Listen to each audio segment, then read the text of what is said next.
if you want to really see something that's said, take a look at what happened. নির্বাচনী সমাবেশে বন্দুক হামলায় সাবেক মার্কিন প্রেসিডেন্ট ডোনাল্ড ট্রাম্প প্রাণে বেঁচে গেলেও নিহত হয়েছেন এক রিপাবলিকান সমর্থক। দর্শক সারিতে থাকা ওই ব্যক্তির নাম কোরি কম্পারেটর। 50 বছর বয়সী ও পেশায় দমকল কর্মী কোরি 2 সন্তানের জনক। বার্তা সংস্থা এএফপির বরাতে সোমবার এক প্রতিবেদনে এ তথ্য জানায় এনডিটিভি।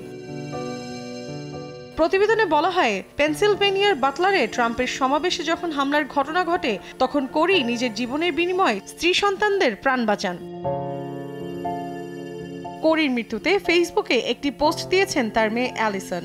বলেন, বাস্তব জীবনের একজন প্রকৃত সুপারহিরোর মৃত্যু হয়েছে। হামলার সময় তার বাবা তাদের মাটিতে ফেলে দিয়ে উড়ে আসা বুলেট থেকে রক্ষা করেন। এদিকে রোববার কোরিকে একজন বীর বলে অভিহিত করেন পেনসিলভেনিয়ার গভর্নর।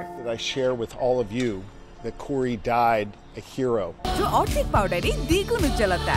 নতুন রিন অ্যাডভান্সড অর্ধেক পাউডারে দ্বিগুণ উজ্জ্বলতা।